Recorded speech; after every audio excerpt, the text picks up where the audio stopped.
Welcome to 360 Tamil. இன்னைக்கு இந்த வீடியோல நம்ம எந்த படத்தோட எக்ஸ்பிளனேஷன் பத்தி பார்க்க போறோம்னா மலையாள சினிமால 2013ல வெளியான அப் அண்ட் டவுன் அப்படின்ற படத்தை பத்தி தான் பார்க்க போறோம்.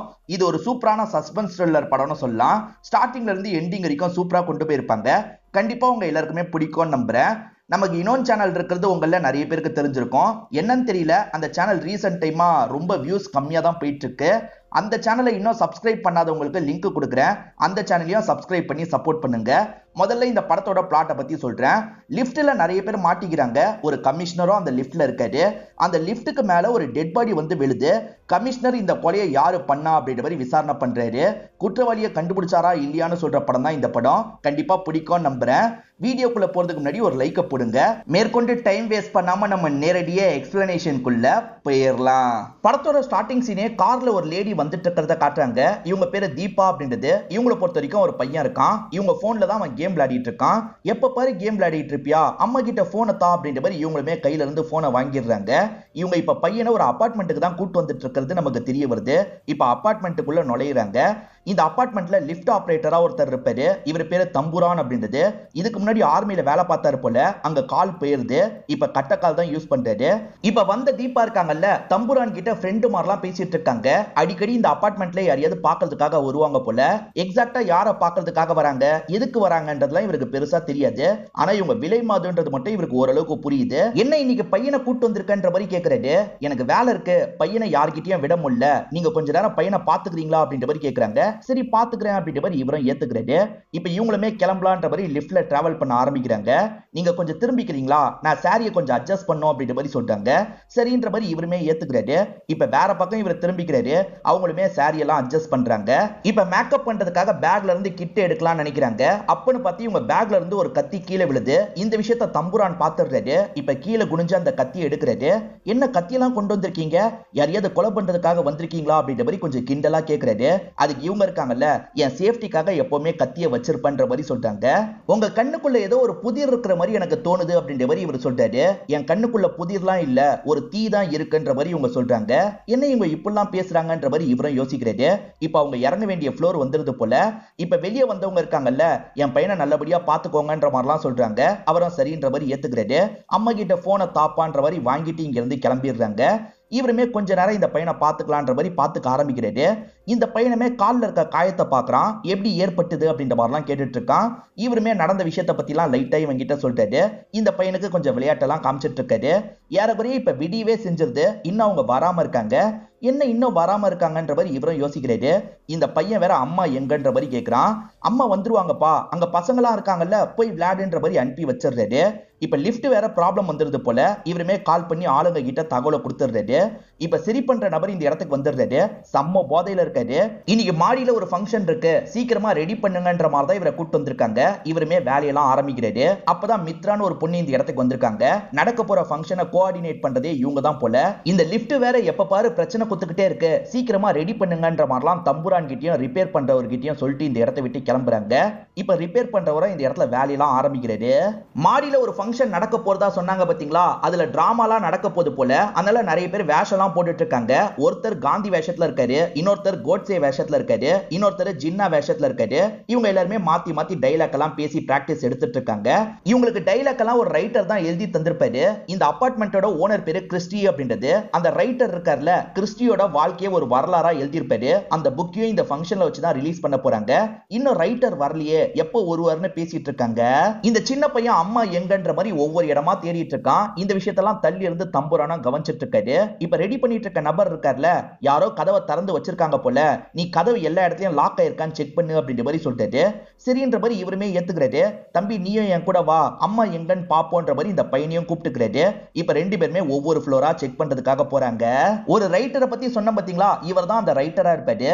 இந்த ஓனர் கிறிஸ்டியோட வரலாறு தான் இவர் எழுதியிருக்காரு. இன்னைக்கு இந்த ஃபங்க்ஷன்ல வச்சு ரிலீஸ் பண்ண போறாரு. எல்லாருமே இவரை தானே தேடிட்டு இருந்தாங்க. எப்ப வந்தீங்கன்ற மாதிரி கேக்குறாங்க. காலையில தான் ஊர்ல இருந்து வந்தேன் அப்படின்ற மாதிரி இவருமே சொல்லிட்டு இருக்காரு. இப்ப கமிஷனரோட போட்டோவை காட்டுறாங்க. கமிஷனர் தான் சீஃப் கெஸ்டா இந்த இடத்துக்கு வரப்போறாரு போல. இப்ப இந்த இடத்துக்கு வந்துடுறாரு. மித்ரா தானே எல்லா வேலையும் பார்த்துட்டு இருக்காங்க. கமிஷனருக்கு பொக்கே எல்லாம் தந்து வெல்கம் பண்ணிட்டு இருக்காங்க. ஆக்சுவலா தீபாவோட போன் இருக்கு பாத்தீங்களா, ஒரு இடத்துல கீழே விழுந்து உடைஞ்ச மாதிரி இருக்கு. என்ன போன் கீழே விழுந்திருக்குன்ற மாதிரி இவர் யோசிக்கிறாரு. அம்மா போன் தானே அப்படின்ற மாதிரி அந்த பையனும் வாங்கிக்கிறான். தீபா எங்க போனாங்க அப்படின்ற மாதிரி தம்புரானோ லைட்டா யோசிக்கிறாரு. கமிஷனர் எதுக்காக வந்திருக்காருன்னு இப்பதான் நமக்கு தெரியுது. இந்த கமிஷனரோ இந்த இடத்தோட ஓனரான கிறிஸ்டியும் ஃப்ரெண்ட்ஸா இருப்பாங்க. கிறிஸ்டிக்கு தானே புக்கை ரிலீஸ் பண்ண போறாங்க. அதனால தான் இவர் கையில வாங்கிக்கலான்றதுக்காக இந்த இடத்துக்கு வந்திருக்காரு. இத பத்திலாம் மித்ரா கிட்ட சொல்லிட்டாரு. மித்ராவும் மேல இவரை கூட்டு போகணும்ன்ற மாதிரி யோசிக்கிறாங்க. வாங்க சார் லிஃப்ட்ல கூட்டு போறேன் அப்படின்ற மாதிரி லிஃப்ட் இருக்கிற இடத்துக்கு கூட்டு வந்துட்டு இருக்காங்க. லிஃப்ட்ல ஒரு சின்ன பையன் இருக்கிறத இவங்க ரெண்டு பேருமே கவனிக்கிறாங்க. கமிஷனரும் இந்த சின்ன பையன் யாருன்ற மாதிரிலாம் கேட்கிறாரு. நைட்டு நேரம் ஒரு லேடி இந்த இடத்துக்கு வந்தாங்க சார். அப்பப்ப அவங்க வருவாங்க. அவங்க தான் பையனை பாத்துக்கோங்க, சீக்கிரமா வந்துடுறேன்னு சொன்னாங்க. ஆனா இன்னும் வரல சார், என்னன்னே தெரியலன்ற மாதிரிலாம் சொல்லிட்டாரு. எங்க போயிட போறாங்க, வந்துருவாங்க அப்படின்ற மாதிரி கமிஷனரும் சொல்லிட்டாரு. அது இல்ல சார், போன் கிடைச்சதுன்னு இவர் சொல்றதுக்காக வராரு. அதுக்குள்ள மித்ரா பக்கத்துல வந்துடுறாங்கல்ல, இவர் சொல்லாமே இந்த விஷயத்தை நிறுத்திடுறாரு. இப்போ ஒவ்வொரு ஃப்ளோரா இவங்க போயிட்டு இருக்காங்க. இப்ப கமிஷனருக்கு ஃப்ரெண்டான கிறிஸ்டி கிட்ட இருந்து கால் வந்திருக்கும். அவன் இந்த ஃப்ளோர்ல தான் இருக்கானா, அந்த இடத்துக்கு போய் பிக்கப் பண்ணிக்கலாம்னு சொல்லிட்டாரு. இப்ப கிறிஸ்டி இந்த லிஃப்ட்ல ஏறுறாரு. அதாவது இந்த இடத்தோட ஓனர் தான் கிறிஸ்டியா இருப்பாரு. இப்ப ரெண்டு பேருமே ஃப்ரெண்ட்ஸ் மாதிரிலாம் இந்த இடத்துல பேசிட்டு இருக்காங்க. அடுத்த ஃப்ளோர்ல ஆளுங்க வந்தா பிக்கப் பண்ணிக்கலாம் அப்படின்ற மாதிரி யோசிக்கிறாங்க. ஏன்னா எல்லாருமே இப்ப மாடிக்கு தான் போயிட்டு இருக்காங்க. அப்படி வந்துட்டு இருக்கும்போது காந்தி வேஷம் போட்டவர் இருக்காரு பாத்தீங்களா, அவரு லிஃப்ட்ல ஏறுறாரு. ஆக்சுவலா இவரோட பேரு சுரேந்திரன் அப்படின்றது. இந்த சுரேந்திரன் இருக்கார்ல, கோட்சே வேஷம் போட்டவனையும் பிக்கப் பண்ணிக்கணும் அப்படின்ற மாதிரிலாம் சொல்லிட்டாரு. அவரோட ஃப்ளோர் என்னன்றது உங்களுக்கு தெரியும். அந்த ஃப்ளோர்ல லிஃப்ட்டை கரெக்டா நிறுத்துறாங்க. இப்ப அவருமே லிஃப்ட்டுக்குள்ள ஏறுறாரு. அந்த வேஷம் போட்டிருக்கவரோட பேரு சூரஜ் அப்படின்றது. சூரஜை பார்த்து மித்ரா சிரிக்கிறாங்க. இவர் தான் என்னோட பார்ட்னர் அப்படின்ற மாதிரி கமிஷனர் கிட்ட அறிமுகப்படுத்தி வைக்கிறாங்க. இவருமே இவரோட பேரை சொல்லி அறிமுகம் வைக்கிறாரு. நமக்கு ரைட்டரா ஒருத்தர காமிச்சாங்க பாத்தீங்களா, அவர் பேரு கோபாலன் அப்படின்றது. இப்ப ரைட்டருமே அவரோட ஃப்ளோர்ல ஏறிடுறாரு. இங்க இருக்க எல்லார்கிட்டயும் சகஜமா பேசிட்டு இருக்காரு. இவர் பயங்கரமா குடிச்சிருக்காருன்னு எல்லாருமே புரிஞ்சுக்கிறாங்க. இப்போ ஒரு ஃப்ளோர்ல கிறிஸ்டியோட ஒய்ஃப் ஏறதுக்காக வராங்க. ஆக்சுவலா கிறிஸ்டியோட ஒய்ஃப் பேரு ரம்யா அப்படின்றது. அவங்க டான்ஸ் பெர்ஃபார்மன்ஸ் பண்ற மாதிரி பிளான் இருக்கும். பரதநாட்டியம் ட்ரெஸ்ல தான் அவங்க ஏறுற மாதிரி காட்டுறாங்க. ரம்யாக்கும் கிறிஸ்டிக்கும் ரொம்ப வருஷமா குழந்தை இல்ல போல. அதை நினைச்சு லைட்டா ஃபீலிங்ல தான் இருக்காங்க. இந்த குழந்தைய பார்த்தோன்னே இவங்க கிட்ட வேகமா பேச ஆரம்பிக்கிறாங்க. நீ யாரு, இங்க என்ன பண்ற அப்படின்ற மாதிரிலாம் கேக்குறாங்க. இந்த பையன் கிட்ட ஜாலியா பேசி விளையாடுற மாதிரி நமக்கு காட்டுறாங்க. இப்ப எல்லாருமே மாடியில ஃபங்க்ஷன் நடக்கிற இடத்தை நோக்கி தான் போயிட்டு இருக்காங்க. அப்படி போயிட்டு இருக்கும்போது இந்த பையன் எல்லா பட்டனையும் பிரஸ் பண்ணிட்டு இருக்கான். இப்ப லிஃப்ட்ல ஒரு வைப்ரேஷன் மாதிரிலாம் ஏற்படுது. என்ன நடக்குது அப்படின்ற மாதிரி எல்லாருமே இந்த இடத்துல செம்மையா பயந்துட்டு இருக்காங்க. ஆக்சுவலா ஏதோ ஒரு பிரச்சனை வந்துருது போல. லிஃப்ட் ஒரு இடத்துல நின்றுது. 19வது ஃப்ளோர்ல நிக்கிற மாதிரி தான் காமிச்சிட்டு இருக்கு. இந்த பையன் தான் ஏதோ பண்ணிட்டான் அப்படின்ற மாதிரி காந்தி வேஷம் போட்டிருக்க சுரேந்திரன் சொல்றாரு. இதுக்கு தம்புரான் இருக்காருல, இந்த பையன்லாம் எதுவும் பண்ணல சார், டெக்னிக்கலா ஒரு ப்ராப்ளம் ஏற்பட்டிருக்கு, லிஃப்ட் இப்ப ஸ்டக் ஆயிருக்குன்ற மாதிரிலாம் சொல்றாரு. ஸ்டக் ஆயிருக்குன்னு சொன்னா எப்படி, சீக்கிரமா சரி பண்ணு அப்படின்ற மாதிரிலாம் இந்த சுரேந்திரன் ரொம்ப பதட்டமா பேசிட்டு இருக்காரு. இப்ப தம்புரான் இருக்காருல, கால் பண்ணலான்ற மாதிரி போன் எடுத்து கால் பண்ணிட்டாரு. பார்த்தா கீழே இருக்கவங்க போனை எடுக்கவே மாட்டாங்க. வேற என்ன பண்றது அப்படின்ற மாதிரிலாம் யோசிக்கிறாரு. அந்த ரிப்பேர் பண்ண நபருக்கு கால் பண்ணு அப்படின்ற மாதிரி சொல்றாங்க. கீழே இருக்க டைரியில தான் அவரோட நம்பர் இருக்கு, என் போன்ல இல்லன்ற மாதிரி சொல்றாரு. இப்ப என்ன பண்றது அப்படின்ற மாதிரி இங்க இருக்க எல்லாருமே யோசிக்கிறாங்க. சரி மத்தவங்களுக்கு கால் பண்ணி பார்க்கலாம் அப்படின்ற மாதிரி கால் பண்றதுக்கு ட்ரை பண்றாங்க. கிறிஸ்டி அவரோட அசிஸ்டன்ட்டா லைன்ல புடிச்சிடுறாரு. லிஃப்ட் ஸ்டக் ஆயிருக்கு, நாங்க மாட்டிருக்கோன்ற மாதிரிலாம் சொல்றாரு. பிரச்சனை என்னன்னு பாத்தீங்கன்னா, இவர் பேசுறது சுத்தமா அவருக்கு கேட்க மாட்டேங்குது. இங்க டவர் ப்ராப்ளம் இருக்குன்றதை இவங்க புரிஞ்சுக்கிறாங்க. இதுக்கு மேல என்னால முடியாதுன்ற மாதிரி சுரேந்திரன் இருக்கார்ல, இந்த கதவை திறக்கிறதுக்கு கஷ்டப்பட்டு ட்ரை பண்றாரு. சார் நகம் பேத்துக்க போது பாத்துன்ற மாதிரி சொல்றாங்க. இவர் கஷ்டப்பட்டு ஓரளவுக்கு கதவை திறந்துடுறாரு. பார்த்தா 19வது ஃப்ளோருக்கும் 20வது ஃப்ளோருக்கும் நடுவுல இவங்க மாட்டிருக்காங்கன்னு தெரிய வருது. மேலைக்கும் கீழைக்கும் மாட்டிருக்கோம் போல அப்படின்ற மாதிரி ரைட்டர் சிரிச்சுக்கிட்டே பேசுறாரு. குடிபோதையில இருக்காருல, அதனால தான் இந்த மாதிரி பேசுறாரு. சுரேந்திரன் இவ்வளவு பதட்டப்படுறதுக்கு ஒரு காரணம் இருக்கு. இவ்வளவு நெரிசல்ல இருந்தா இவருக்கு மூச்செல்லாம் முட்டும். அதனால தான் இவ்வளவு பதட்டப்படுறாரு. இங்க இருந்து ஏதாவது பண்ண முடியுமா அப்படின்ற மாதிரி தம்புரான் இருக்காருல, அந்த இடத்துல ஸ்க்ரூ டிரைவரை வச்சு செக் பண்ணிட்டு இருக்காரு. கமிஷனர் இன்னும் சிலர் கால் பண்ணலாம் அப்படின்ற மாதிரிலாம் ட்ரை பண்றாங்க. ஆனா டவர் சரியா கிடைக்கல. இவங்களால காலே சுத்தமா பண்ண முடியல. இந்த ரைட்டரை பொறுத்த வரைக்கும் கிறிஸ்டியோட வாழ்க்கை வரலாறு தான் புக்கா எழுதியிருக்காரு. இப்ப கிறிஸ்டியோட ஒய்ஃபான ரம்யா கிட்ட பேசுறதுக்காக வந்துடுறாரு. பரதநாட்டியம் கலைஞரை பத்தி நான் புக் எழுதணும்னு ஆசைப்படுறேன், நீ அதை ஷேர் பண்ண முடியுமாமா, உன்னை பத்தியும் ஒரு புக் எழுதுறன்ற மாதிரிலாம் இவங்க கிட்ட போதையில பேசிட்டு இருக்காரு. யோ கொஞ்ச நேரம் சும்மா இரு அப்படின்ற மாதிரி கிறிஸ்டியன் இவரை கண்ட்ரோல் பண்ணிட்டு இருக்காரு. ஹீரோ ரொம்ப நேரமா தடவிட்டு இருக்கிறத கமிஷனர் கவனிச்சிடுறாரு. அதான் உனக்கு எதுவுமே பண்ண தெரியல, அப்புறம் எதுக்காக சும்மா சீனை போட்டுட்டு இருக்க, கொஞ்சம் அமைதியா இருன்ற மாதிரி சொல்லிட்டாரு. எல்லாரும் பதட்டப்பட்டு இருக்காங்கல்ல, அதை சமாளிக்கிறதுக்காக தான் இப்படி பண்ணன்ற மாதிரி சொல்லிட்டாரு. அதெல்லாம் தேவையில்லைன்ற மாதிரி கமிஷனர் சொல்லிட்டாரு. இப்பதான் கீழ இருந்து போன் வருது. இந்த கிறிஸ்டியோட அசிஸ்டன்ட் கரெக்டா கால் பண்ணிருக்காரு. கிறிஸ்டியோ மாட்டிட்டு இருக்க விஷயத்தை பத்தி சொல்லிட்டாரு. சீக்கிரமா ரிப்பேர் பண்றவரை வர வைங்க, ரிப்பேர் பண்றவரை வச்சு சரி பண்ணுங்கன்ற மாதிரி சொல்லிட்டாரு. சரின்ற மாதிரி அவங்களுமே ஏத்துக்கிறாங்க. இந்த சின்ன பையன் வேற அம்மா எங்க அம்மா எங்கன்னு கேட்டுட்டு இருக்கான். இந்த பையனோட அம்மா எங்கன்ற மாதிரி ரம்யாவும் தம்புரான் கிட்ட கேக்குறாங்க. தெரியல, அம்மா விட்டுட்டு போனாங்க, இன்னும் கூப்பிட வரலன்ற மாதிரி சொல்லிட்டாரு. போன் வேற விழுந்து கிடந்ததுல அதை பத்தி சொல்லிட்டாரு. அந்த லேடி யாருன்ற மாதிரி எல்லாருமே கேக்குறாங்க. இவர் என்னன்னு சொல்றதுன்ற மாதிரிலாம் தயங்கிட்டு இருக்காரு. கமிஷனர் புரிஞ்சுக்கிறாரு. அந்த லேடி விலை மதுவான்னு கேக்குறாரு. இவரும் ஆமான்ற மாதிரி சொல்றாரு. இதெல்லாம் கவனிச்சிட்டு இருக்க சூரஜ் இருக்கார்ல, விலை மதுவெல்லாம் எதுக்காக அபார்ட்மெண்ட்டுக்குள்ள அலோவ் பண்ற அப்படின்ற மாதிரிலாம் கோவமா கேக்குறாரு. இப்ப எல்லாருமே எதுக்காக நீ அலோவ் பண்ணன்ற மாதிரிலாம் கேட்டுட்டு இருக்காங்க. சரி, அந்த லேடியை நீ எப்போ வாட்டியா பார்த்த, அதை பத்தி கொஞ்சம் டீட்டெயிலா சொல்லுன்ற மாதிரிலாம் கமிஷனர் கேட்கிறாரு. சொல்றேன்ற மாதிரி இவருமே நடந்த விஷயத்த சொல்ல ஆரம்பிக்கிறாரு. இவர் லிஃப்ட்ல உட்காந்து நியூஸ் பேப்பர்லாம் படிச்சுட்டு இருக்காரு. அப்பதான் அந்த லேடி வந்திருப்பாங்க. ஆட்டோ ஒரு சாரி கட்டி தான் வந்திருக்காங்க. இந்த ஃப்ளோருக்கு நான் போனோன்ற மாதிரி சொல்றாங்க. நீங்க யாரை பாக்குறதுக்காக வந்திருக்கீங்கன்ற மாதிரிலாம் இவர் கேட்கிறாரு. புதுசா வந்தா கேட்டு நோட் பண்றது இவரோட வேலை போல, அதனால தான் கேட்கிறாரு. அதுக்கு இவங்க இருக்காங்கல்ல, யாரை பார்க்க வந்திருக்கேன்லாம் சொல்ல மாட்டேன், வேணா கால் போட்டு தரேன், நீ பேசிக்கோன்ற மாதிரிலாம் சொல்றாங்க. சரி, கால் போட்டு தாங்கன்ற மாதிரி இவரும் கேட்கிறாரு. இப்ப இவங்க இருக்காங்கல்ல, கால் போட்டு இவர்கிட்ட தராங்க. இவர்கிட்ட யாரு பேசுறாங்கன்னு தெரியல, எனக்கு வேண்டியவங்க தான், அனுப்பி விடுன்ற மாதிரி சொல்றாங்க. இவரும் சரின்ற மாதிரிலாம் ஏத்துக்கிறாரு. யாரோ ஒருத்தர் இந்த அபார்ட்மெண்ட்ல இருந்து கால் பண்ணாங்கன்னு மட்டும்தான் இவருக்கு தெரியும். யாருன்றது இவருக்கு தெரியாது. ஃப்ளோர் என்னன்றத சொல்றாரு. ஆனா யார் கால் பண்ணான்னு எனக்கு தெரியலன்ற மாதிரிலாம் சொல்றாரு. அது எப்படி தெரியாதுன்ற மாதிரி எல்லாருமே இவர்கிட்ட கேள்வி எல்லாம் கேட்டுட்டு இருக்காங்க. உண்மையிலேயே எனக்கு தெரியாதுன்ற மாதிரி இவரும் சொல்லிட்டு இருக்காரு. இப்ப லிஃப்ட்ல ஏதோ வைப்ரேஷன் மாதிரிலாம் ஏற்படுது. லைட் விட்டு விட்டு எரிஞ்சிட்டு இருக்கு. சோ வேலையை ஆரம்பிச்சிட்டாங்க போல, சீக்கிரமா சரி பண்ணிடுவாங்க அப்படின்ற மாதிரி இவங்களும் யோசிக்கிறாங்க. இப்ப கமிஷனர் இருக்கார்ல, திரும்பி அந்த பொண்ணை எப்ப பார்த்தன்ற மாதிரிலாம் விசாரிக்கிறாரு. இப்ப தம்புரானோ நடந்த விஷயத்த சொல்றாரு. வேற ஒரு நாள் தம்புரான் இருக்காரு பாத்தீங்களா, லிப்ட கிளீன்லாம் பண்ணிட்டு இருக்காரு. அந்த சமயம் அந்த பொண்ணு இருக்காங்கல்ல, நன்னு கெட்டப்ல இந்த இடத்துக்கு வந்திருக்காங்க. என்ன போன வாட்டி ஆட்டா சாரி கட்டிட்டு வந்தா, இந்த வாட்டி நன்னு மாதிரி வந்திருக்கான்னு யோசிக்கிறாரு. அந்த பொண்ணு இவர்கிட்ட ஜாலியா தான் பேசுறாங்க. கொஞ்சம் ஃபிளர்ட் பண்ற மாதிரிலாம் பேசிட்டு இருக்காங்க. என்னப்பா இந்த வாட்டியும் கால் போட்டு தரணுமான்ற மாதிரிலாம் கேக்குறாங்க. அதெல்லாம் ஒன்னும் தேவையில்லை, நீங்க எங்க போனோன்னு மட்டும் சொல்லுங்கன்ற மாதிரி கேக்குறாரு. இவங்களுமே 14th ஃப்ளோர்ன்ற மாதிரி சொல்றாங்க. இவருமே 14th ஃப்ளோருக்கு கூட்டு வந்து இவங்களை டிராப் பண்ணிடுறாரு. அந்த தீபாவும் இவர்கிட்ட வம்பு பண்ற மாதிரிலாம் பேசிட்டு இருக்காங்க. அதுக்கப்புறம் தான் லிஃப்ட்டை விட்டு வெளியே போறாங்க. இப்ப படிக்கட்டு வழியா கீழே இறங்கிட்டு இருக்காங்க. இவங்க எதுக்காக கீழே இறங்குறாங்கன்ற மாதிரி இவர் யோசிக்கிறாரு. என்ன ஃப்ளோருக்கு போறாங்கன்னு தெரிஞ்சுக்கிறாரு. அவங்க பார்த்தா 13th ஃப்ளோருக்கு தான் போயிருக்காங்க. எதுக்காக வேணும்ட்டே ஃப்ளோர் இறங்கி போறாங்கன்ற மாதிரி இவருக்கு டவுட்லாம் வர ஆரம்பிக்குது. சரி, 13th ஃப்ளோர்ல யாரெல்லாம் இருக்கான்னு கமிஷனர் கேட்கிறாரு. சார் மொத்தம் 4 ஃபிளாட் சார், 3 ஃபிளாட் இன்னும் எம்டியா தான் இருக்கு. ஒரு ஃபிளாட்ல சூரஜ் சாரும் மித்ரா மேடமும் தான் இருக்காங்கன்ற மாதிரி சொல்றாரு. இதெல்லாம் கவனிச்சிட்டு இருக்க சூரஜ் பயங்கரமா டென்ஷன் ஆயிட்டாரு. அப்ப அந்த பொண்ணு என்ன பாக்குறதுக்காக தான் வந்தான்னு சொல்ல வரியா, சரி இவன் போய் சொல்லிட்டு இருக்கான் அப்படின்ற மாதிரி பயங்கரமா இந்த இடத்துல கோவம் எல்லாம் பட்டுட்டு இருக்காரு. இப்பதான் கிறிஸ்டிக்கு போன் கால் வருது. அசிஸ்டன்ட் தான் கால் பண்ணிருக்காரு. சார் இப்பதான் ரிப்பேர் பண்றவர் வந்திருக்காரு, நாங்க முடிஞ்ச அளவுக்கு சீக்கிரமா ரிப்பேர் பண்ணிடுறோம் அப்படின்ற மாதிரிலாம் சொல்லிட்டு இருக்காரு. இன்னும் ரிப்பேர் பண்றதுக்கு 1 மணி நேரத்துக்கு மேல ஆகும்ன்றது உங்களுக்கு தெரிய வருது. நீ சொல்ற மாதிரி எந்த ஒரு பொண்ணை என்ன பாக்குறதுக்காக வரலன்ற மாதிரிலாம் சூரஜ் கோவப்பட்டு இருக்காரு. சார் அவசரப்படாதீங்க, உங்க ஒய்ஃபை பாக்குறதுக்காக தான் அவங்க வந்த மாதிரி இருந்தது அப்படின்ற மாதிரி இவரும் பார்த்த விஷயத்த சொல்றாரு. ஆக்சுவலா இவருமே கீழே இறங்கி வராரு. அந்த சமயம் அவங்க இருக்காங்கல்ல, அங்க இருக்க மித்ரா கிட்ட தான் பேசிட்டு இருக்காங்க. மித்ராவும் சகஜமா பேசிட்டு இவர் கூட ஏறதுக்காக லிஃப்ட்டை நோக்கி வந்துட்டு இருக்காங்க. இதெல்லாம் கேட்டுட்டு இருக்க மித்ரா இருக்காங்கல்ல, சத்தியமா அந்த பொண்ணு யாருன்னே எனக்கு தெரியாது, இங்க ஏதாவது பிளாட் ஃப்ரீயா இருக்கான்னு கேட்டா 3 பிளாட் ஃப்ரீயா இருக்கு, ஓனர் கிட்ட பேசிக்கோன்ற மாதிரி நான் சொன்னேன்ற மாதிரி சொல்லிட்டாங்க. இப்ப அவங்களுக்குமே ஹஸ்பண்ட் மேல தான் டவுட் வருது. உண்மையை சொல்லு, அவ ஒன்ன பாக்குறதுக்காக தான் வந்திருக்கா, என்ன பார்த்தோன்னா வேற மாதிரி பேசியிருக்கா, இதான உண்மைன்ற மாதிரிலாம் கேக்குறாங்க. சத்தியமா அப்படிலாம் கிடையவே கிடையாதுன்ற மாதிரி அவரும் சொல்றாரு. இப்பதான் அசிஸ்டன்ட் கமிஷனர் இந்த இடத்துக்கு வந்துடுறாரு. என்ன இன்னும் அவங்க மேல போலியான்ற மாதிரிலாம் யோசிச்சுட்டு இருக்காரு. அப்பதான் லிஃப்ட்லயே நிறைய பேர் மாட்டி இருக்கிறத பத்தி இவருக்கு தெரிய வருது. மத்தவங்கள பத்தி கவலை இல்ல, ஒரு கமிஷனர் இவ்வளவு நேரம் லிஃப்ட்ல இருப்பாரா, சீக்கிரமா ரெடி பண்ணுங்கன்ற மாதிரிலாம் இவர் பயங்கரமா கோவப்படுறாரு. சார் வேலையை பார்த்துட்டு தான் இருக்கோம், சீக்கிரமா ரெடி பண்ணிடுறோம் அப்படின்ற மாதிரி ஆளுங்களும் சொல்லிட்டு இருக்காங்க. இவருமே போன் மூலியமா கமிஷனர் கிட்ட பேசலாம்னு நினைக்கிறாரு.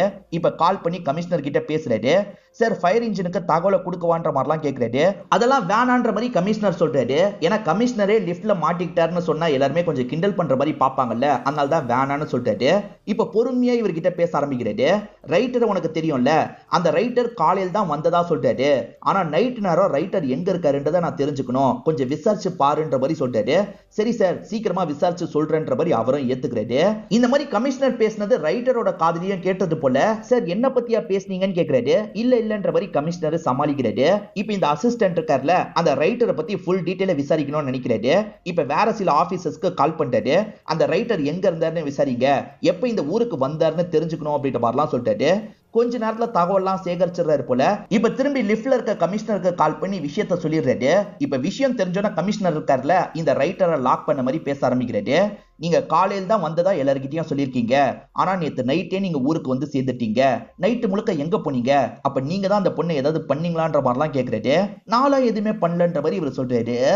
வாட்டி வரும்போது அந்த பொண்ணு ஒரு ஃப்ளோருக்கு போனாங்க பாத்தீங்களா, அது ரைட்டரோட ஃப்ளோரா இருக்கும். அதனால தான் இவருக்கு ரைட்டர் மேல டவுட் வந்திருக்கு போல. இந்த ரைட்டரா இருக்க வாய்ப்பு இருக்கா, யோசிச்சு சொல்லு அப்படின்ற மாதிரி இங்க இருக்க தம்புரான் கிட்ட கேட்கறாரு. தம்புரானா இந்த இடத்துல ஒரு விஷயத்தை ரீகால் பண்ணிட்டாரு. சார் இதுதான் நடந்தது அப்படின்ற மாதிரி சொல்ல ஆரம்பிக்கிறாரு. ஆக்சுவலா இந்த ரைட்டரை பொறுத்த வரைக்கும் சிங்கிளா தான் இருப்பாரு. எப்ப பாரு குடிச்சிட்டு தான் இருப்பாரு. அப்படி குடிச்சிட்டு போதையில லிஃப்ட்ல ஏறதுக்காக வராரு. அப்பதான் பேக்ல இருந்து சில பொருள் கீழே விழுது. பெண்கள் சம்பந்தப்பட்ட பொருளா தான் இருக்கும். அதாவது பெண்கள் ஆட்டா இருக்க மாதிரி போட்டோஸ்லாம் விழுது. இதை பாக்குற தம்புரான் இந்த வயசுலயான்னு கேக்குறாரு. எனக்கு என்ன அப்படி வயசாயிருச்சு, எனக்கு வயசு கம்மியா தான் ஆயிருக்கு அப்படின்ற மாதிரி அவருமே சொல்லியிருப்பாரு. பார்ட்டி பண்றதுக்கு நிறைய பொருள் தான் அவர் வாங்கிட்டு போயிருப்பாரு. அன்னைக்கு ஈவினிங் கரெக்டா அந்த பொண்ணு வந்திருப்பாங்க. அதாவது தீபான்ற விலை மது வந்திருப்பாங்க. இவர்கிட்ட பேச்செல்லாம் கொடுத்துட்டு இருக்காங்க. என்ன இன்னைக்கு ஸ்பெஷல் அப்படின்ற மாதிரிலாம் இவர் கேட்கிறாரு. ஒரு பார்ட்டி, அதனால தான் வந்திருக்கன்ற மாதிரி இவங்க சொல்றாங்க. ஒருவேளை ரைட்டர் தான் வர வச்சிருக்காரு போல அப்படின்ற மாதிரி இவர் லைட்டா யோசிக்கிறாரு. அந்த பொண்ணுக்கு இவரை பிடிச்சிருக்கு போல, கொஞ்சம் வம்பு பண்ற மாதிரிலாம் பண்ணிட்டு இருக்காங்க. 90% இவர் தான் வர வச்சிருக்காருன்னு தெரிஞ்சது இல்ல. அதனால கமிஷனர் ஒழுங்கா உண்மையை சொல்லுங்கன்ற மாதிரி ரைட்டர் கிட்ட கேட்கிறாரு. ரைட்டரும் நடந்த விஷயத்த சொல்றாரு. அந்த பொண்ணு ஆன்லைன் மூலியமா இவர்கிட்ட பேசியிருக்காங்க. அப்படி பேசினவங்க ஒரு வாட்டி இவரை பாக்குறதுக்காக வந்துடுறாங்க. ஆக்சுவலா இவங்க விலை மாதிரி அதை பத்திலாம் சொல்றாங்க. சார் நீங்க நிறைய புக் எழுதிருக்கீங்க, ஏன் லைஃப் வச்சும் புக் எழுதுனா நல்லா இருக்கும்ன்ற மாதிரிலாம் சொல்றாங்க. அதுக்கு என்னமா, ஒரு விலை மாதோட கஷ்டத்தை பத்தி நான் புக் எழுதுறேன்ற மாதிரிலாம் சொல்றாரு. ஆக்சுவலா இவருக்கு இவங்க மேல ஒரு ஆசை வந்துருது. புக் எழுதுற சாக்குல இவங்களை யூஸ் பண்ணிக்கலான்ற மாதிரிலாம் யோசிக்கிறாரு. இந்த பொண்ணுமே இவரு கூட ஒன்னா இருக்கிறதுக்கும் சம்மதம் அப்படின்ற மாதிரி சொல்றாங்க. இவர் புக் எழுதுற மாதிரி அடிக்கடி இவங்களை வர வைக்கிறாரு. அவங்க கூட ஒண்ணு மண்ணாலாம் இருந்துட்டு இருக்காரு. தம்புரா நல்லா தூங்கி இருப்பாரு. தூங்குனதுக்கு அப்புறம் இவங்க ரெண்டு பேருமே சேர்ந்த மாதிரி லிஃப்ட்ல எல்லாம் கிளம்பி போயிருப்பாங்க. அந்த பொண்ணை இவரும் பேசி அனுப்பிலாம் வச்சிருப்பாரு. ஆமா சார், அந்த பொண்ணுக்கும் எனக்கும் பழக்கம் போயிட்டு இருந்தது உண்மைதான் அப்படின்ற மாதிரி ஏத்துக்கிறாரு. அந்த பொண்ணு நேத்தோ உங்களை பார்க்கறதுக்காக தானே வந்திருக்கா அப்படின்ற மாதிரிலாம் இங்க கமிஷனர் கேட்டுட்டு இருக்காரு. அப்ப லிஃப்ட்ல ஒரு வைப்ரேஷன் ஏற்படுது. லிஃப்ட் சர்ருன்னு கீழே இறங்குற மாதிரிலாம் போயிட்டு இருக்கு. திடீர்னு பார்த்தா லிஃப்ட்டுக்கு மேல ஒரு ஃபேன் இருக்கும் பாத்தீங்களா, அந்த ஃபேன் உடஞ்சு உள்ள விழுந்துருது. அந்த ஃபேன் இடத்துல ஒரு பாடி தான் விழுது போல. இப்ப பாடியோட கையில ஒரு கத்தி இருக்கு. இப்ப பாடியை பாக்குற சின்ன பையன் இருக்கான்ல, அம்மான்ற மாதிரி சொல்றான். அதாவது தீபாவோட பாடி தான் மேல இருந்து கீழே விழுந்திருக்கு அப்படின்ற மாதிரி நமக்கு காட்டுறாங்க. இதை பாக்குற எல்லாருமே ஷாக் ஆகுறாங்கல்ல. இங்கதான் இன்டர்வல போடுறாங்க. ஆக்சுவலா இவங்க எல்லாருமே கத்துன சவுண்ட் கேட்டு ஏசிபியும் ஆளுங்களும் இந்த இடத்துக்கு வந்திருப்பாங்க. இதுக்கு மேல இருக்க ஒரு சின்ன போர்ஷனை ஓபன் பண்ணிடுறாங்க. அங்க இருந்து கத்தி பேசினாலே லிஃப்ட்ல இருக்கவங்க கேட்கலாம். இப்ப ஏசிபியும் கால் பண்ணி நீங்க ஓகே தானேன்னு கேக்குறாரு. இங்க ஒரு பிரச்சனை, ஒரு டெட் பாடி லிஃப்ட்டுக்கு மேல விழுந்திருக்குன்ற மாதிரி இவர் சொல்றாரு. நீ உடனே ஒரு விஷயம் பண்ணு, ஃபாரன்சிக் டீமை சேர்ந்தவங்களை இந்த இடத்துக்கு வரவை. ரைட்டரோட பிளாட் தெரியும்ல, அந்த பிளாட்ல செக் பண்ணுங்க, பிளட்டோட ட்ரேசஸ் தெரியுதா பாருங்கன்ற மாதிரி சொல்றாரு. சரின்ற மாதிரி ஏசிபியும் டீமுக்கு கால் பண்ணி வர வச்சிடுறாரு. இப்ப வந்தவங்க இருக்காங்கல்ல, அந்த இடத்துல செக் பண்ணி பாக்குற வேலையெல்லாம் பண்ணிட்டு இருக்காங்க. கொஞ்ச நேரத்துல ஏசிபி இருக்காருல, கமிஷனருக்கு கால் பண்றாரு. ஆமா சார், அவரோட பிளாட்ல பிளட் ட்ரேசஸ் கிடைச்சிருக்கு அப்படின்ற மாதிரிலாம் சொல்றாரு. நான் நினைச்சது சரியா போயிருச்சு அப்படின்ற மாதிரி கமிஷனரோ பேசிட்டு காலை கட் பண்றாரு. இப்ப ரைட்டரை பார்த்து பேச ஆரம்பிக்கிறாரு. நேத்து நைட்டே நீங்க வீட்டுக்கு வந்திருக்கீங்க, அந்த பொண்ணை சாவடிச்சிருக்கீங்க, காலையில வந்த மாதிரி எல்லார்கிட்டயும் நடிச்சிருக்கீங்க, உண்மையை சொல்லுங்க அப்படின்ற மாதிரிலாம் மிரட்டுறாரு. சார் சத்தியமா நான் எதுவுமே பண்ணல சார், நடந்த விஷயத்த நான் சொல்லிடுறேன்ற மாதிரி சொல்ல ஆரம்பிக்கிறாரு. இப்பதான் நடந்த விஷயத்த நமக்குமே காட்டுறாங்க. பிளான் பண்ணதை விட வேலை கொஞ்சம் சீக்கிரமா முடிஞ்சிருது போல. இவர் நைட்டு நேரமே பிளாட்டை நோக்கி போயிட்டு இருக்காரு. அப்ப அவங்களுக்கு கால் பண்ணி பேசுறாரு. நான் இன்னைக்கு நைட்டே வந்துருவேன்ற மாதிரிலாம் சொல்றாரு. இன்னைக்கு நைட்டே வந்துருவீங்களா? இல்ல, இன்னைக்கு நைட்டு நீங்க வர வேணாம், நீங்க வேற எங்கேயாவது ஸ்டே பண்ணுங்க, நீங்க காலையில வந்தா போதும்ன்ற மாதிரிலாம் சொல்றாங்க. எதுக்காக இந்த மாதிரி சொல்ற? அப்ப அபார்ட்மெண்ட்லயே வேற யாரையோ பாத்துட்டியா, அவங்க கூட ஒன்னா இருக்க போறியான்ற மாதிரிலாம் கேக்குறாரு. ஆமா, உங்க பிளாட்ல தான் ஒன்னா இருக்க போறேன், உங்களுக்கு ஓகே தானேன்னு கேக்குறாங்க. சரி சரி என்ஜாய் பண்ணு அப்படின்ற மாதிரி இவருமே சொல்றாரு. நீங்க காலையில தான் ஊருக்கு வந்தேன்னு எல்லார்கிட்டயும் சொல்லுங்கன்ற மாதிரி சொல்றாங்க. எதுக்காகன்ற மாதிரி இவர் கேக்குறாரு. உங்க நல்லதுக்காக தான் சொல்றேன், நீங்க நைட்டே வந்துட்டேன்றத சொல்லாதீங்க, உங்களுக்கு தேவையில்லாம ஏதாவது பிரச்சனை வரப்போகுதுன்ற மாதிரிலாம் சொல்றாங்க. இவருமே இவங்க பேசுறது புரியாம முழிச்சிட்டு இருக்காரு. சரி நான் அப்புறமா பேசுறேன்ற மாதிரி இவங்க வேகமா காலை கட் பண்ணிடுறாங்க. எதுக்காக இந்த மாதிரி சொல்றான்ற மாதிரி இவரும் யோசிக்கிறாரு. அதனால தான் இவர் காலையில் தான் ஊருக்கு வந்தன்ற மாதிரி எல்லாருக்கிட்டையும் சொல்லியிருப்பாரு. சத்தியமா நான் எதுவுமே பண்ணல சார் அப்படின்ற மாதிரிலாம் சொல்லிட்டாரு. இருந்தாலும் கமிஷனர் மிரட்டுற மாதிரிலாம் விசாரணை பண்ணிட்டு இருக்காரு. ஒரு ஸ்டேஜ்ல இந்த ரைட்டருக்கு நெஞ்சு வலி வந்துருது. ஏற்கனவே இவருக்கு ஹார்ட் ப்ராப்ளம் இருக்கு போல. இப்ப நெஞ்சு புடிச்சிட்டு உட்காந்துடுறாரு. இதனால கமிஷனர் இருக்காருல, சரி நீங்க ரொம்ப ஸ்ட்ரெயின் பண்ணாதீங்க, நான் மேற்கொண்டு யாரு குற்றவாளின்னு விசாரிக்கிறேன்ற மாதிரி சொல்றாரு. அந்த தீபா தான் உங்ககிட்ட நிறைய பேசியிருக்கால, அவளை பத்தி ஏதாவது ஷேர் பண்ணிருக்காளா அப்படின்ற மாதிரி கமிஷனர் கேட்கிறாரு.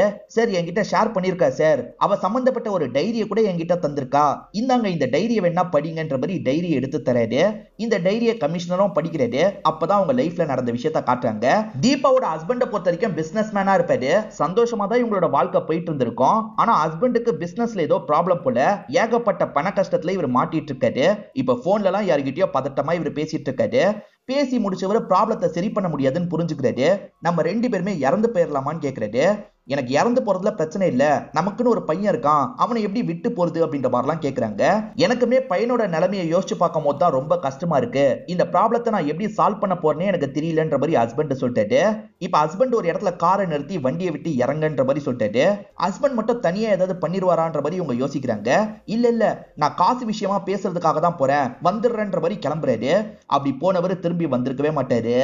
இவங்களால கதவை ஓப்பனே பண்ண முடியல. அதனால ஃபயர் இன்ஜின் ஆளுங்களெல்லாம் இந்த இடத்துக்கு வர வச்சிட்டு இருக்காங்க. கதவு அந்த அளவுக்கு ஸ்ட்ராங்கா இருக்கு, என்ன பண்ணாலும் ஓபன் பண்ண முடியலையேன்ற மாதிரி ஏசிபி புலம்பிட்டு இருக்காரு. அப்ப லிஃப்ட்டை ரிப்பேர் பண்ற நபர் இருக்கார்ல, சார் இதுக்குன்னு ஒரு கீ இருக்கும் சார், அந்த கீயை வச்சா ஈஸியா நம்ம ஓபன் பண்ணிடலாம், அந்த கீ மிஸ் ஆகுது சார் அப்படின்ற மாதிரி சொல்லிட்டாரு. இது மூலியமா ஏசிபி ஒரு விஷயத்தை புரிஞ்சுக்கிறாரு. யாரோ ஒருத்தர் தான் பாடியை வேணும்ட்டே ஒரு ஃப்ளோர்ல இருந்து லிஃப்ட்டுக்கு மேல போட்டிருக்காங்க, அவங்க கிட்ட தான் அந்த கீ இருந்திருக்கு, அதனால தான் ஈஸியா ஓபன் பண்ணி போட்டிருக்காங்க போல அப்படின்ற மாதிரிலாம் யோசிச்சுட்டு இருக்காரு. இந்த ரைட்டர் பிளாட்ல தான் கொலை நடந்திருக்கு, ஆனா ரைட்டர் பண்ணலன்னு சொல்றாரு. அப்ப யார் பண்ணிருப்பான்ற மாதிரிலாம் கமிஷனர் யோசிச்சுட்டு இருக்காரு. அப்பதான் சூரஜோட கையில கட்டு போட்டுக்கிறத கவனிக்கிறாரு. கையில என்ன காயன்னு கேட்கிறாரு. சார் ரிகர்சல் பண்ணும்போது அடிபட்டுச்சு அப்படின்ற மாதிரி இவருமே சொல்றாரு. பக்கத்துல இருக்க அந்த காந்தி வேஷம் போட்ட சுரேந்திரன் இருக்காருல, ரிகர்சல் அப்ப அடிபட்டுச்சா, எப்ப அடிபட்டது அப்படின்ற மாதிரிலாம் கேட்கிறாரு. சூரஜால சரியா பதில் சொல்ல முடியல. இப்ப கமிஷனருக்கு சூரஜ் மேல டவுட் வந்துருது. சூரஜ் நைட்டு முழுக்க எங்க இருந்தாரு அப்படின்ற மாதிரிலாம் மித்ரா கிட்ட கேட்கிறாரு. மித்ரா என்ன சொல்றாங்கன்னா, நைட்டு லேட்டா தான் சார் வந்தான், அதுவும் குடிபோதையில வந்தான், அப்பதான் இந்த காயத்தோட வந்தான்ற மாதிரிலாம் சொல்லிட்டு இருக்காங்க. சோ காயம் நைட்டு தான் இவருக்கு ஏற்பட்டிருக்குன்றது கமிஷனருக்கு தெரிஞ்சிருது. ஒழுங்கா உண்மையை சொல்லு சூரஜ் அப்படின்ற மாதிரி கேட்கிறாரு. ஒய்ஃபுமே உண்மையை சொல்லுன்ற மாதிரிலாம் கேட்டுட்டு இருக்காங்க. இவர் சத்தியமா எதுவுமே தெரியாதுன்ற மாதிரிலாம் திரும்ப திரும்ப சொல்லிட்டு இருக்காரு. ஒரு ஸ்டேஜ்ல கோவப்பட்ட கமிஷனர் இருக்காருல, அவர் கன் எடுத்து இவனோட நெத்திலேயே வைக்கிறாரு. இப்ப சொல்ல போறியா இல்லையான்னு கேட்கிறாரு. இவனுமே நடந்த விஷயத்த சொல்றான். ஆக்சுவலா தீபா இருக்காங்க பாத்தீங்களா, அந்த ரைட்டரோட பிளாட்டுக்கு வெளியே நின்று யாருக்கோ போன்ல பேசிட்டு இருக்காங்க. நீங்க கண்டிப்பா வரணும்ன்ற மாதிரி சொல்றாங்க. அவர் கஷ்டம்னு சொல்றாரு போல, அப்படிலாம் சொல்லாதீங்க, நீங்க கண்டிப்பா வரணும்ன்ற மாதிரி பேசிட்டு இருக்காங்க. இது எல்லாத்தையும் இவர் தள்ளி இருந்து கவனிக்கிறாரு. இவங்க அந்த மாதிரி பொண்ணுன்றது இவருக்கு தெரியும், நம்ம அப்ரோச் பண்ணோம் அப்படின்ற மாதிரிலாம் யோசிக்கிறாரு. அவங்க ரைட்டர் ரூமோட கதவை திறந்து உள்ள போலான்னு நினைக்கிறாங்க. இவர் பின்னாடி வந்து கட்டி பிடிக்கிறாரு. ஆனா இவங்க விடு விடுன்ற மாதிரி சொல்றாங்க. நீ என்ன மாதிரி பொண்ணுன்னு எனக்கு தெரியும், என்கிட்ட ஒன்னா இருந்தா என்னன்ற மாதிரிலாம் இவர் கேட்டுட்டு இருக்காரு. என்ன விடுன்னு சொல்றான்ல, என்ன விடுன்ற மாதிரி பிடிச்சி வேகமா இவரை தள்ளி விடுறாங்க. அதை மீறியும் உள்ள வரதுக்கு ட்ரை பண்றாரு. சட்டுன்னு இவங்க கதவை சாத்துறாங்க. அப்பதான் இவரோட கை மாட்டிக்கும், கையில இருந்து ரத்தம் ஊத்தி இருக்கும். இந்த காயத்தோட தான் இவர் வீட்டுக்கு போயிருப்பாரு. இதெல்லாம் கேட்கிற மித்ரா பயங்கரமா கோவப்படுறாங்க.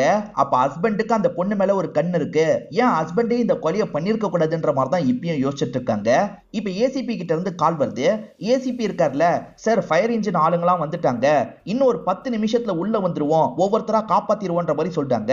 சரி சரின்ற மாதிரி இந்த இடத்துல கமிஷனரும் ஏத்துக்கிறாரு. உண்மையை சொல்லு, நீ தானே இந்த விஷயத்த பண்ணன்ற மாதிரி சூரஜ் கிட்ட கேக்குறாங்க. நான்லாம் பண்ணலன்ற மாதிரி சூரஜ் சொல்றாரு. இல்ல இல்ல, நீ தான் பண்ணிருப்ப, நீ தனியெல்லாம் இந்த விஷயத்த பண்ணிருக்க முடியாது, வேற யாரோ உனக்கு ஹெல்ப் பண்ணிருக்காங்க. யார் ஹெல்ப் பண்ணது? இந்த ஆபரேட்டர் தம்புரான் தானே ஹெல்ப் பண்ணா அப்படின்ற மாதிரிலாம் இவங்க கோவப்படுறாங்க. தம்புரான் இருக்கார்ல, நாளா எதுவுமே பண்ணலன்ற மாதிரி சொல்றாரு. எனக்கு தீபாவை பிடிக்கும், நான் எப்படி கொலை பண்ணிருப்பேன் அப்படின்ற மாதிரி தம்புரான் கேட்கிறாரு. எது தீபாவை பிடிக்குமா, எதனால தீபாவை பிடிக்கும்ன்ற மாதிரி கமிஷனர் மேற்கொண்டு இவர்கிட்ட கேட்கிறாரு. இவருமே நடந்த ஒரு விஷயத்த சொல்றாரு. அவங்க எப்ப வந்தாலுமே வம்பு பண்ற மாதிரிலாம் பேசுவாங்கல்ல, அதனால அவங்க கிட்ட பேசுறது இவருக்குமே பிடிக்க ஆரம்பிச்சிருக்கும். ஒரு நாள் அவங்களுமே வந்துட்டு திரும்பி கிளம்பலான்றதுக்காக லிஃப்ட்ல ஏறுறாங்க. ஆனா லிஃப்ட்ல ஏறினவங்க கொஞ்சம் சோகமா இருக்காங்க. என்னம்மா எப்பவுமே சிரிச்சு பேசுவ, இப்ப என்ன சோகமா இருக்கன்ற மாதிரி கேட்கிறாரு. அவங்க அந்த பக்கம் திரும்பி லைட்டா அழுகுறாங்க. அழுவுறியா, என்னாச்சு அப்படின்ற மாதிரிலாம் இவர் கேட்கிறாரு. அவங்க எதுவுமே பேசாம சட்டுன்னு இவரை கட்டி பிடிச்சிடுறாங்க. இவர் தோல்ல சாஞ்ச மாதிரி அழுதுட்டு இருக்காங்க. எனக்கு ஏதாவது ஆயிட்டா கூட என் பையனை நீங்க தான் பாத்துக்கணும், பாத்துப்பீங்களா அப்படின்ற மாதிரிலாம் கேட்கிறாங்க. சரி சரி பாத்துக்கிறேன், உனக்கு என்னாச்சு அப்படின்ற மாதிரி இவர் கேக்குறாரு. ஆனா அவங்க எந்த ஒரு பதிலும் சொல்லாம அங்க இருந்து கிளம்பி போயிருப்பாங்க. அன்னைக்கு அவளோட மனசுக்குள்ள ஏதோ ஒரு கஷ்டம் இருந்தது சார், அதை மட்டும் என்னால புரிஞ்சுக்க முடிஞ்சது அப்படின்ற மாதிரி இவர் சொல்லிட்டு இருக்காரு. இப்ப ரைட்டரோட கண்டிஷன் ரொம்ப மோசமா போயிட்டு இருக்கு. உயிர் போற மாதிரிலாம் இந்த இடத்துல துடிச்சிட்டு இருக்காரு. இதனால இங்க இருக்க கமிஷனர் இருக்கார்ல, ஏசிபி கிட்ட தகவலை சொல்றாரு. இப்ப ஏசிபியும் ஆளுங்களும் சேர்ந்த மாதிரி உள்ள வரதுக்கு ட்ரை பண்றாங்க. மேல ஒரு ஓட்டை இருந்தது பாத்தீங்களா, அந்த கேப் வழியா இவங்க வந்துடுறாங்க. ஒவ்வொருத்தரா வாங்கன்ற மாதிரிலாம் சொல்றாங்க. அந்த கேப் வழியா முதல்ல ரைட்டர் அனுப்பிடலான்ற மாதிரி யோசிக்கிறாங்க. இப்ப ரைட்டரா அந்த கேப் வழியா இவங்களுமே மேல அனுப்பிட்டு இருக்காங்க. மேல ஆளுங்களா இருக்காங்கல்ல, அவங்க ரைட்டரை வெளியே கொண்டு வந்துடுறாங்க. உடனே ஹாஸ்பிட்டலுக்கு கொண்டு போனோன்ற மாதிரி கொண்டு போயிட்டு இருக்காங்க. இப்ப மீடியாவும் இந்த இடத்துக்கு வந்து நியூஸ் மாதிரிலாம் கவர் பண்ணிட்டு இருக்காங்க. மேற்கொண்டு ஒவ்வொருத்தரா இந்த வழியா அனுப்பிடலான்ற மாதிரி யோசிக்கிறாங்க. அந்த மாதிரி ஒவ்வொருத்தரையா வெளியே அனுப்பிட்டு இருக்காங்க. ஏறக்குறைய இப்ப மீதி இருக்கிறது ஒரு 4-5 பேர் மட்டும்தான். இப்ப ஏசிபி இருக்கார்ல சார், நீங்களும் வாங்கன்ற மாதிரி கூப்பிடுறாரு. ஆனா கமிஷனருக்கு மீடியா ஆட்கள் வந்துட்டாங்கன்றது நல்லா தெரியுது. மீடியா முன்னாடி நான் குற்றவாளியா சரண்டர் பண்ணோம், அதனால குற்றவாளியை நான் கண்டுபிடிச்சிட்டு வெளியே வரேன், நீங்க லிப்ட் ரெடி பண்ற வேலையை பாருங்க, லிப்ட் ரெடி ஆனதுக்கு அப்புறம் வெளியே வரன்ற மாதிரி சொல்றாரு. சரின்ற மாதிரி ஏசிபி இந்த இடத்துல ஏத்துக்கிறாரு. இப்ப சூரஜ் இருக்கான்ல சார், அந்த தீபா யாரு கூட ஒன்னா இருக்கிறதுக்காக ரைட்டர் பிளாட்ல வெயிட் பண்ணான்னு எனக்கு தெரியும் சார், தயவு செஞ்சு என்ன விட்டுருங்கன்ற மாதிரி கேட்கிறான். இதை கேட்டோன்னா கமிஷனரோட முகம் லைட்டா மாறுது. சரி நீ மேல போ, எதை பத்தியும் வெளியே சொல்லாதன்ற மாதிரி அனுப்பி விடுறாரு. இப்ப அவனுமே அந்த இடத்தை விட்டு வெளியே போயிடுறான். இப்ப இந்த லிப்ட்ல மொத்தமே 4 பேர் தான் இருக்காங்க. கமிஷனரு, கிறிஸ்டி, ரம்யா, அதுக்கப்புறம் தம்புரான், இவங்க 4 பேர் தான் இருக்காங்க. இப்ப கமிஷனர் இருக்காரு பாத்தீங்களா, தம்புரான பார்த்த மாதிரி பேச ஆரம்பிக்கிறாரு. தம்புரான் நீ தான் குற்றவாளி அப்படின்ற மாதிரி சரண்டர் ஆகணும் அப்படின்ற மாதிரி சொல்லிட்டாரு. சார் சத்தியமா நான் எதுவுமே பண்ணல சார், நான் எதுக்காக சரண்டர் ஆகணும் அப்படின்ற மாதிரிலாம் கேட்கிறாரு. நீ தப்பு பண்ணலன்றது எனக்கு தெரியும், இப்போதைக்கு நான் உன்னை அரெஸ்ட் பண்றேன், நீ உள்ள இருக்க டைம் உண்மையான குற்றவாளியை நான் பிடிச்சிடுறேன், அதுக்கப்புறம் உன்னை வெளியே எடுத்துடுறேன் அப்படின்ற மாதிரிலாம் சொல்லிட்டாரு. அதெல்லாம் பண்ண முடியாதுன்ற மாதிரி தம்புரான் சொல்லிட்டாரு. தம்புரான் நான் உனக்கு பண்ண ஹெல்ப் ஞாபகம் இருக்குல்ல, அதை மனசுல வச்சு யோசின்ற மாதிரி சொல்றாரு. ஆக்சுவலா தம்புரான் ஆர்மியில வேலை பார்த்தாரு பாத்தீங்களா, சீனியருக்கு இவர் மேல கோபம் இருந்திருக்கும். கண்ணி வெடி இருக்குன்னு தெரிஞ்சு அந்த இடத்துக்கு அனுப்பி தான் இவரோட காலை போக வச்சிருப்பாரு. இதனால இவர் இருக்கார்ல, சீனியர் கதையை முடிச்சிருப்பாரு. எங்கேயாவது பதுங்கணும்ன்ற மாதிரிலாம் நினைச்சிருப்பாரு. அப்பதான் இந்த கமிஷனர் கண்ணில் பட்டு மாட்டிருப்பாரு. கமிஷனர் வேற ஒரு ஐடென்டிட்டியை கிரியேட் பண்ணி இந்த இடத்துல வேலை போட்டு தந்திருப்பாரு. உனக்கு புதுசா ஒரு லைஃப் கிடைச்சதுக்கு நான் தான் காரணம், இந்த இடத்துல வேலை போட்டு தந்தது கிறிஸ்டி, இவனுமே ஒரு விதத்துல காரணம், எனக்காக இந்த விஷயத்த பண்ண மாட்டியான்ற மாதிரிலாம் கேட்கிறாரு. நான் சீக்கிரமா உண்மையான குற்றவாளியை கண்டுபிடிச்சிடுறேன், இப்போதைக்கு நீ அரெஸ்ட் ஆகு அப்படின்ற மாதிரிலாம் கேட்டுட்டு இருக்காரு. இதை கவனிச்சிட்டு இருக்க ரம்யா இருக்காங்கல்ல, தம்புரான் இந்த விஷயத்துக்கு நீ ஏத்துக்காத, கண்டிப்பா உன்னை உள்ள வச்சிருவாங்க, காப்பாத்தலாம் மாட்டாங்கன்ற மாதிரி சொல்லிட்டு இருக்காங்க. எல்லாத்துக்கும் இவர் தான் காரணம்ன்ற மாதிரி கிறிஸ்டியை பார்த்து சொல்றாங்க. கொஞ்ச நேரம் சும்மா இருன்ற மாதிரி கிறிஸ்டியும் ஒய்ஃபை போட்டு அடிக்கிறாரு. இப்ப அடி வாங்கின ஒய்ஃப் இருக்காங்கல்ல, என்ன நடந்ததுன்னு நான் சொல்றேன் அப்படின்ற மாதிரி தம்புரான் கிட்ட சொல்ல ஆரம்பிக்கிறாங்க. இப்பதான் நடந்த விஷயத்த நமக்கு ரிவீல் பண்றாங்க. நைட் வந்து தீபா இருக்காங்கல்ல, ரம்யாவை பாக்குறதுக்காக வீட்டுக்கு வந்திருக்காங்க. யார் நீன்ற மாதிரி ரம்யா கேக்குறாங்க. உன் ஹஸ்பண்டோட கதையில நானுமே ஒரு கேரக்டர் அப்படின்ற மாதிரி சொல்றாங்க. புரியல, தெளிவா சொல்லுன்ற மாதிரி ரம்யா கேக்குறாங்க. இப்பதான் தீபாவும் இவங்களோட பிளாஷ்பேக்க சொல்றாங்க. இவங்க ஹஸ்பண்டுக்கு பிசினஸ்ல ப்ராப்ளம் வந்தது பாத்தீங்களா, பிசினஸ் பார்ட்னரா ஒருத்தர் இருந்திருப்பாரு, அவர் தான் கிறிஸ்டி. அந்த கிறிஸ்டி இருக்காரு பாத்தீங்களா, இந்த ஹஸ்பண்ட பயங்கரமா ஏமாத்தலாம் செஞ்சிருப்பாரு. ஹஸ்பண்ட் கிட்ட இருக்க எல்லா காசையும் இவரு சுருட்டி இருப்பாரு. எப்படியாவது கிறிஸ்டி கிட்ட பேசி காசை வாங்கிடலான்ற மாதிரிலாம் தீபாவோட ஹஸ்பண்ட் யோசிச்சிருப்பாரு. நீ காரை விட்டு இறங்கு, நான் எப்படியாவது காசை பெறட்டுறதுக்கு ட்ரை பண்றேன்ற மாதிரி கிளம்பி போயிருப்பாரு. அப்படி போனவர் திரும்பி வரல, இவங்க ரொம்ப வருத்தப்பட்டிருப்பாங்க. சரி கிறிஸ்டி கிட்ட பேசலான்னு பேசுறதுக்காக வந்திருப்பாங்க. கிறிஸ்டி இருக்கார்ல, உன் ஹஸ்பண்ட் ஊரை விட்டு ஓடி போயிட்டான் போல, இப்ப பிரச்சனை எல்லாம் அவன் தலையில இருக்கு, அதனால தான் ஓடி போயிட்டான், உனக்கு தான் பிரச்சனை வரும், நான் வேணா உனக்கு பிரச்சனை வராம பாத்துக்கிறேன்ற மாதிரி மேல கைய வைக்கிறாரு. இவங்க தட்டிலாம் விடுறாங்க. ஆனா கிறிஸ்டி இருக்காரு பாத்தீங்களா, அவங்க கிட்ட வற்புறுத்தி ஒன்னா இருந்துடுறாரு. நம்ம ஹஸ்பண்ட் காணாம போனதுல இந்த கிறிஸ்டிக்கு ஏதோ பங்கு இருக்குன்ற மாதிரிலாம் இவங்க யோசிக்கிறாங்க. இந்த கிறிஸ்டிய லாங்ல இருந்து இவங்க வேவ் பாக்குற மாதிரிலாம் கவனிச்சுக்கிட்டே இருக்காங்க. அப்பதான் கிறிஸ்டி ஒரு ரைட்டர் வச்சு புக் எழுத போறாரு அப்படின்றது இவங்களுக்கு தெரிய வருது. அந்த ரைட்டர் கிட்ட நம்ம க்ளோஸா பழகணும்னு நினைக்கிறாங்க. அந்த ரைட்டர் கிட்ட விலை மாதுன்ற மாதிரிலாம் இவங்க பழக ஆரம்பிச்சிருப்பாங்க. அந்த ரைட்டர் செம்ம போதையில இருக்கும் போது நீங்க எழுதிட்டு இருக்க புக்கை பத்தி சொல்லுங்கன்ற மாதிரிலாம் கேட்கறாங்க. அந்த ரைட்டருமே புக்கை பத்திலாம் சொல்லிட்டாரு. ஆக்சுவலா கிறிஸ்டி அவரோட வாழ்க்கையில நடந்த எல்லா விஷயத்தையும் சொல்லுவாரு. ஆனா எல்லாத்தையும் எழுதாதீங்க, நல்ல விஷயத்த மட்டும் எழுதுங்கன்ற மாதிரி சொல்லியிருப்பாரு. எல்லா விஷயத்தையும் சொன்னார்னு சொன்னா பாத்தீங்களா, அதுலதான் பார்ட்னரை கொலை பண்ணதை பத்தி சொல்லியிருப்பாரு. அவரோட காசெல்லாம் சுருட்டி அவரோட கதையை முடிச்சிருப்பாரு. அதுக்கப்புறம் தான் லைஃப்ல பல மடங்கு முன்னேறி இருப்பாரு. இந்த ரைட்டர் மூலியமா கிறிஸ்டி தான் ஹஸ்பண்ட கொண்டிருக்கான் அப்படின்றத தீபா புரிஞ்சுக்கிறாங்க. இப்ப தீபா இருக்காங்கல்ல, கிறிஸ்டி கிட்ட ஒன்னா இருக்கிறதுக்காகலாம் இந்த இடத்துக்கு வர ஆரம்பிக்கிறாங்க. என் வீட்டுல ஒய்ஃப் இருப்பாளே என்ன பண்றதுன்னு கேக்குறாரு. என்கிட்ட ரைட்டர் வீட்டோட சாவி இருக்கு, அந்த இடத்துல ஒன்னா இருக்கலாம்ன்ற மாதிரி சொல்றாங்க. அடிக்கடி அவரோட ரூம்ல இவங்க 2 பேர் ஒன்னா இருக்காங்க. அந்த சூரஜ் பார்க்கும் போது இவங்க போன்ல யார்கிட்டயோ பேசிட்டு இருந்தாங்கல்ல, கிறிஸ்டி கிட்ட தான் போன்ல பேசியிருப்பாங்க. நான் உங்களுக்காக தான் ரைட்டர் பிளாட்ல வெயிட் பண்றேன் வாங்கன்ற மாதிரி சொல்றாங்க. இன்னைக்கு கஷ்டம்ன்ற மாதிரி சொல்லிட்டாரு. அப்படிலாம் சொல்லாதீங்க, உங்களுக்காக தான் வெயிட் பண்றேன் வாங்கன்ற மாதிரிலாம் சொல்லியிருப்பாங்க. அதுக்கப்புறம் சூரஜ் பிரச்சனை பண்ணிருப்பான், அவனை வெளியே தள்ளி கதவை சாத்திருப்பாங்க. அதுக்கப்புறம் கிறிஸ்டிக்காக வெயிட் பண்றாங்க. கிறிஸ்டியும் இந்த இடத்துக்கு வந்துடுறாரு. வந்த கிறிஸ்டி இருக்காருல, ட்ரெஸ் எல்லாம் கழட்டிட்டு இவங்க கூட ஒன்னாலாம் இருக்க ஆரம்பிக்கிறாரு. அவர் மும்மரமா ஒன்னா இருந்துட்டு இருக்காருல, அந்த டைம் இவங்க என்ன பண்றாங்கன்னா ரம்யாக்கு மெசேஜ் பண்றாங்க. ரம்யா முழுசா நம்பி இருக்க மாட்டாங்க. இந்த இடத்துக்கு வந்து நீயே பாத்துக்கோன்ற மாதிரி தான் மெசேஜ் அனுப்புறாங்க. அழுதுட்டு இருக்க ரம்யாவும் இந்த மெசேஜை பாக்குறாங்க. சரி அந்த இடத்துக்கு போலான்ற மாதிரி பாக்குறதுக்காக அந்த இடத்துக்கு வந்துட்டு இருக்காங்க. அப்படி வந்து பார்க்கும் போதுதான் இவங்க 2 பேர் ஒன்னா இருக்கிறது தெரியுது. இப்படி ஒன்னா இருந்துட்டு இருக்கும் போதே இவர் கதையை முடிக்கணும்ன்ற மாதிரி தான் தீபா யோசிச்சிருப்பாங்க. இப்ப கத்திய வச்சு இவரை குத்துறதுக்கு பாக்குறாங்க. ரம்யாவும் ஹஸ்பண்ட் அடிக்கணும்ன்ற மாதிரி ஒரு ராட் எடுத்துட்டு வந்துட்டு இருக்காங்க. இப்ப 2 பேருமே ஒரே சமயம் அட்டாக் பண்ண பாக்குறாங்க. ரம்யா ராடை வச்சு அடிக்கும் போது தீபா குறுக்க வந்துருவாங்க. அவங்க மண்டையில ராடோட அடி பட்டுது. அவங்க அந்த இடத்துல இறந்து போயிடுறாங்க. ஹஸ்பண்ட் 2 பேர் கிட்ட இருந்தோ தப்பிச்சிடுறாரு. இப்ப எப்படியாவது தீபாவோட பாடியை மறைக்கணும்ல, அதுக்கேத்த வேலையெல்லாம் இந்த இடத்துல பண்ணிட்டு இருக்காரு. அநியாயத்துக்கு தீபாவை போய் சாவடிச்சிட்டுமே அப்படின்ற மாதிரி ரம்யாவும் பயங்கரமா ஃபீல்லாம் பண்ணிட்டு இருக்காங்க. இந்த கிறிஸ்டி இருக்கார்ல, கமிஷனர் கிட்ட ஹெல்ப் கேக்குறாரு. கமிஷனர் நான் பாத்துக்கிறேன்ற மாதிரி சொல்லிட்டாரு. ஆக்சுவலா அந்த லிப்டுக்குன்னு ஒரு சாவி இருந்ததுல, அந்த சாவி மூலியமா இவங்க தான் பாடியை மேல போட்டிருப்பாங்க. கமிஷனர் ஸ்டார்டிங்ல இருந்து யாரையாவது ஃப்ரேம் பண்ணலான்ற மாதிரி தான் ட்ரை பண்ணிருப்பாரு. இப்ப தம்புரான் தான் ஒரே ஆப்ஷன். தம்புரான் ஒழுங்கா மீடியா முன்னாடி ஒத்துக்கோன்ற மாதிரி கன் பாயிண்ட்ல மிரட்டிட்டு இருக்காரு. ஆனா பக்கத்துல இருக்க ரம்யா இருக்காங்கல்ல, சட்டுன்னு தடுத்து சண்டை போடுறாங்க. என்னதான் இருந்தாலும் கமிஷனர் கிட்ட திரும்ப கன் வந்துருது. தம்புரான் கிட்ட ஒத்துக்கோன்னு சொல்றாரு. தம்புரானும் சரின்ற மாதிரிலாம் இந்த இடத்துல ஏத்துக்கிறாரு. இப்ப லிப்ட் எல்லாம் ரெடி பண்ணிடுறாங்க. லிப்டுமே ஓட ஆரம்பிக்குது. இப்ப கொஞ்ச நேரத்துல கீழே வரப்போகுது. இப்பதான் அந்த லிப்டோட வயரை நமக்கு காட்டுறாங்க. அந்த வயர் கொஞ்சம் அருகிற கண்டிஷன்ல இருக்கு. இப்ப லிப்ட் கீழே இறங்கிட்டு இருக்கும் போது சட்டுன்னு அருந்துருது. இப்ப லிப்ட் ரொம்ப வேகமா கீழே இறங்கிட்டு இருக்கு. வேகமா இடிச்சிருது. இப்ப கதவை திறந்து உள்ள பார்த்தவங்க ஷாக் ஆயிடுறாங்க. ஏன்னா இப்ப தம்புரான் கிட்ட தான் கன் இருக்கு. தம்புரான் வெளியே கன்னோட நடந்து வந்துட்டு இருக்காரு. லிப்ட் பயங்கரமா வைப்ரேட் ஆச்சு பாத்தீங்களா? அப்ப அவங்க கையில இருந்து கன்னை புடிங்கிருப்பாரு. அவங்க 2 பேரோட கதையை முடிச்சிருப்பாரு. இப்ப 2 பேரை கொன்ன மாதிரி தான் இவர் வெளியே வந்திருக்காரு. வந்தவரு நான் தான் தீபாவையும் கொலை பண்ணன்ற மாதிரிலாம் போலீஸுங்க கிட்ட சொல்லிட்டாரு. ரம்யாவை காப்பாத்துறதுக்காக தான் இப்படி சொல்லிட்டாரு. இப்ப ரம்யா இருக்காங்கல்ல, அந்த சின்ன பையனை தூக்கி வச்சுக்கிறாங்க. இவங்களுக்கு குழந்தை இல்லல்ல, இவனை பையன் மாதிரி பாத்துக்கலான்ற மாதிரிலாம் யோசிக்கிறாங்க. பரவாயில்ல, பையன் இதுக்கப்புறம் சேஃபா இருப்பான்ற மாதிரி இவரும் யோசிக்கிறாரு. இப்ப ரம்யாவை பார்த்துக்கிட்டே இங்க இருந்து கிளம்புறாரு. இதோடயே இந்த படத்தோட கதையை முடிச்சிடுறாங்க. இந்த படத்துல வந்த ட்விஸ்ட் அண்ட் டர்ன்ஸ்லாம் கண்டிப்பா உங்களுக்கு பிடிச்சிருக்கும்னு நம்புறேன். இந்த வீடியோ உங்களுக்கு பிடிச்சிருந்ததுன்னா லைக் பண்ணுங்க, கமெண்ட் பண்ணுங்க, மறக்காம 360 தமிழ் சேனலை சப்ஸ்கிரைப் பண்ணுங்க. தொடர்ச்சியா இந்த மாதிரி வீடியோக்கள் வந்துகிட்டே தான் இருக்கும். அதே மாதிரி நம்ம செகண்ட் சேனலோட லிங்கை தரேன்னு சொன்னல, டிஸ்கிரிப்ஷன்ல தந்திருக்கேன். அந்த சேனலையும் பார்த்து சப்போர்ட் பண்ணுங்க.